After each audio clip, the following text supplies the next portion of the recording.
One of the things weighing on Edward was how impersonal everything felt that day.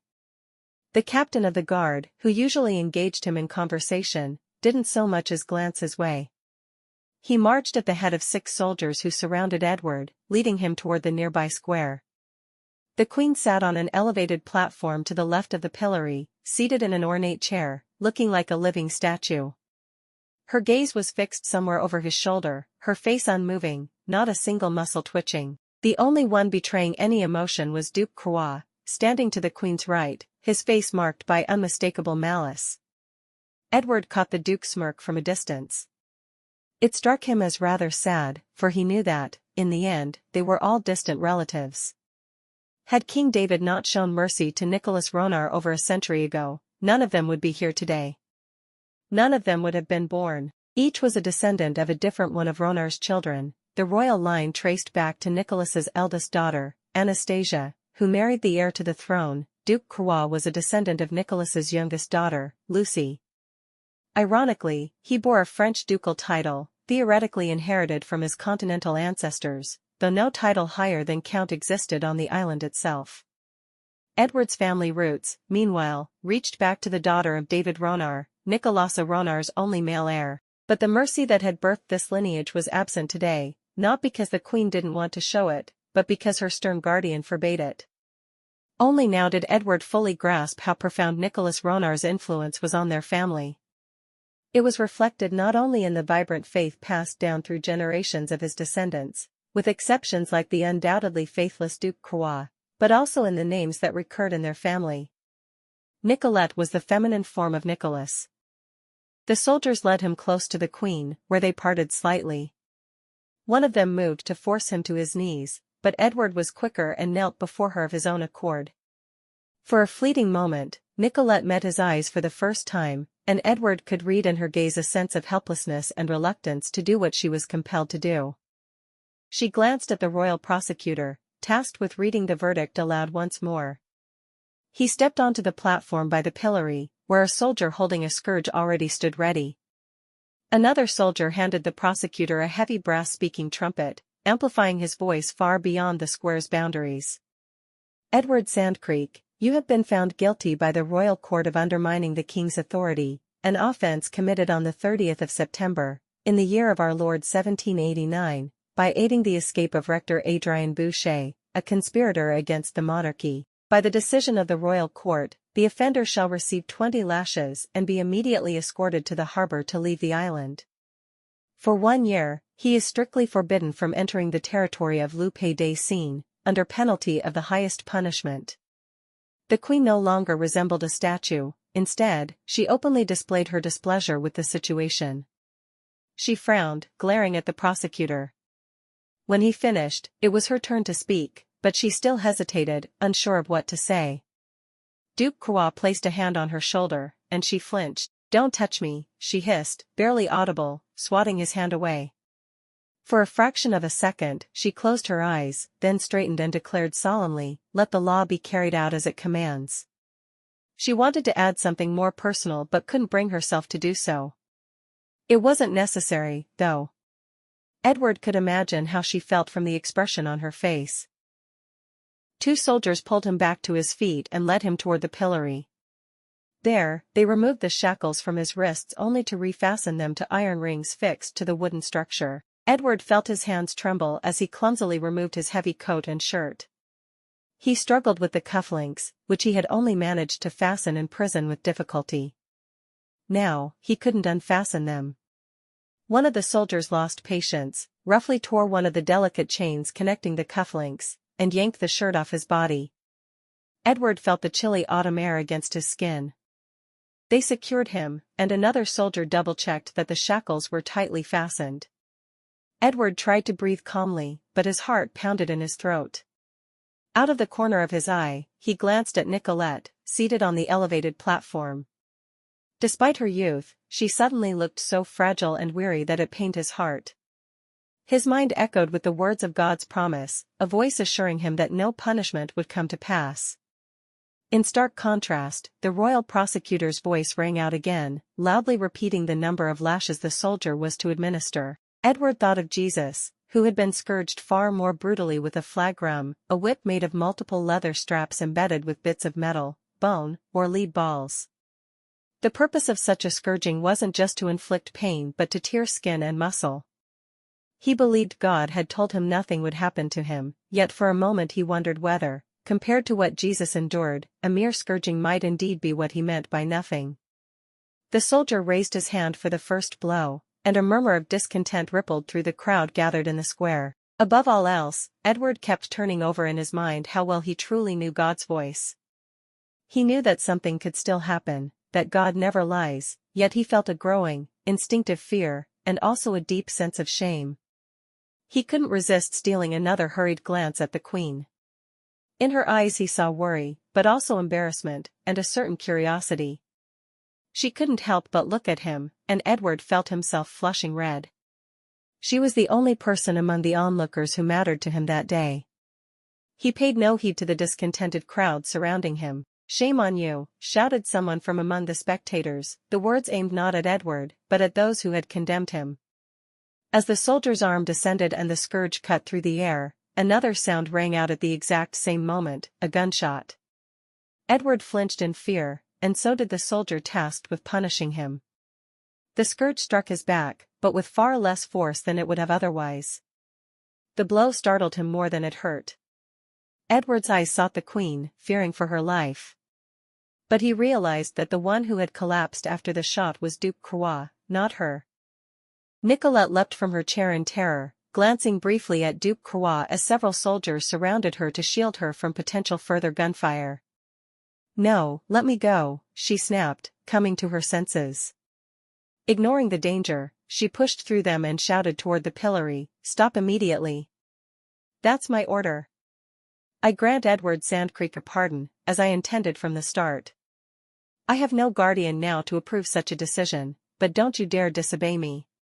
Her words were directed more at the royal prosecutor than the soldiers, who looked around helplessly, searching for the shooter. Nicolette hurried to the soldier who had shackled Edward and gestured to him. "Give me those keys." "I'll do it, Your Majesty," the stunned soldier stammered. "Hand them over," the Queen snapped. "It will look far better if I do it myself." The soldier gave her the keys and followed her hesitantly. "They're quite stiff," he warned quietly, but Nicolette was determined, and her resolve helped her wrestle with the old lock after a moment. She unlocked the shackles, and as Edward struggled to free his hands, she bent down to pick up his shirt from the ground. His state of undress made her uncomfortable, and she wanted him to cover himself quickly. In that motion, however, her unwieldy golden crown slipped from her head and fell at Edward's feet. That small, unintended mishap sent the crowd into a frenzy. "Down with the kingdom! Throw away that crown! We don't want a monarchy. We want a president. Yes. President Edward Sandcreek." For a moment, everyone was shouting something different, but in the end the voice of the crowd merged into a single chant, "President Sandcreek." The crowd, now impossible to silence, kept chanting. Edward could hardly believe his ears when he heard his own name being chanted again and again, louder and more rhythmically, until it echoed in his head like the tolling of a bell. Nicolette bent to pick up the crown but didn't dare place it back on her head. For a moment, she stared at the symbolic object, then held it out to Edward. She knew it was the most reasonable, and safest, thing she could do in that moment. Edward hesitated briefly, unsure whether to take it, and in that very instant, the mysterious sharpshooter fired again. Another shot rang out, striking the crown from her hands with astonishing precision. It rolled across the wooden platform, glinting in the sunlight, before tumbling down the steps and coming to rest in the dust, battered and discarded. "Down with the Queen," someone shouted. Edward looked toward the crowd in alarm, suddenly fearing for Nicolette's safety. "I hope you won't take offense," he blurted out quickly, his face flushing slightly. "It's for your own safety." With that, he took her by the waist, pulled her close, and kissed her on both cheeks, showing everyone their bond and his affection, hoping that the gesture would be understood as a statement meant to protect her from possible animosity. He felt the tension in her body and her reluctance to yield, realizing how difficult this moment was for her. Just moments ago, she had been in the spotlight, basking in extraordinary attention, and now the kingdom was collapsing like a house of cards. It vanished before their eyes like a sheet of paper burned to ash, and what rose from the ashes was the two of them, or so Edward hoped. Nicolette pulled away and gave an embarrassed smile. Edward looked amused. "Are you wearing armor, Nicolette?" he asked quietly. The way he addressed her showed his alignment with the crowd's voice. All formalities were gone, but the tenderness in his tone hinted at something entirely different. Nicolette shrugged. "A chainmail shirt," she replied, her gaze drifting to where Duke Croix's body lay. "I thought someone might need it today, and I wasn't sure if it wouldn't be me."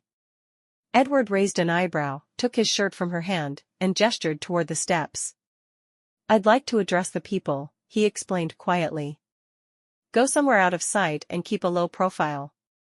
Whatever you do, don't sit back in that throne, or you'll anger someone."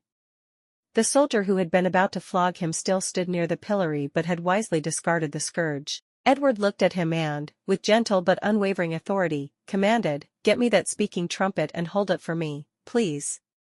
Despite the pleas, it was clearly an order. None of the soldiers were certain whether Edward Sandcreek would truly become the first president of Lupe des Seines, but they preferred to act as if it were possible. The soldier who had shackled him earlier, with a guilty expression, gathered the torn cufflinks from the platform and now held Edward's coat. As Edward dressed, another soldier brought him the speaking trumpet. Edward hurriedly finished dressing, and the crowd, seeing that he was about to speak, fell silent. "It feels good to stand before you fully dressed and in one piece," Edward joked. "And I would very much like it if this small land of ours were shaken by no more unrest, but if a coup, which you no doubt long for, were to claim just this one wasted life as its victim," he gestured toward the body of Duke Croix. "In the past, we've had all sorts of kings, men like David Paon, who introduced compulsory education to the island and promoted learning, men like his son Lucas, a modest ruler of whom there is hardly anything to say, or villains like Theodore II 200 years ago, ironically one of the most godless and cruel kings ever to sit on this throne. Despite his name, the problem with kings is that you never know what will come from their offspring, and when an incompetent or downright wicked king appears, it's hard to get rid of him. That is why I am a supporter of a republic. I am convinced it is right for this land to be led by capable, educated, and if possible, godly men. Such men should stand at its head and, from among themselves, choose a president for a limited term, someone who will be first among the first, yet still one of them, answerable to those who elected him in agreement, and removable by them as well. He should be a man who has reached a mature age and can lead this land in the full strength of both body and mind. We shouldn't see an 11-year-old child ascend the throne, as happened 150 years ago, nor should we have a 90-year-old man who can't remember what happened 5 minutes ago still sitting on it. Or a 20-year-old girl," someone shouted from the crowd. Edward smiled.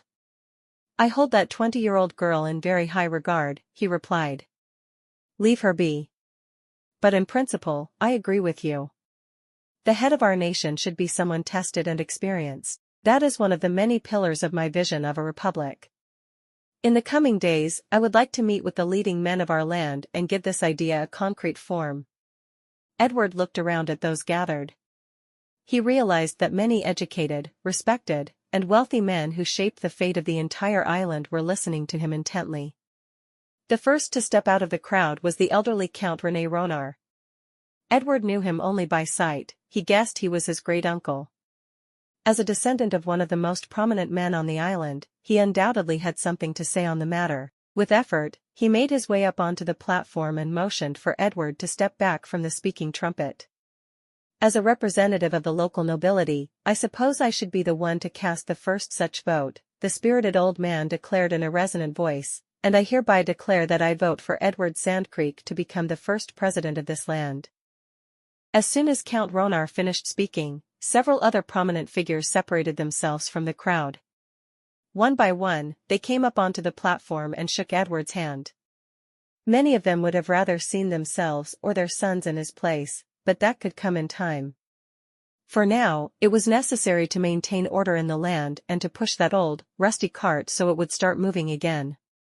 They all knew time flies, and in just a few short years they could replace the president in his role. During that momentous occasion, someone discreetly removed the body of Duke Croix, one of the last symbols of the monarchy. Edward kept shaking hand after hand, receiving words of respect and congratulations. In all that commotion, he did not notice exactly when the former queen quietly slipped away from the crowd. When the weight of that solemn moment had somewhat lifted and he had accepted the last congratulations, he looked toward the spot where Nicolette had stood during his speech. But Nicolette was gone, and the only thing that still reminded anyone of the former queen was the crown, lying in the dust where no one had thought to pick it up.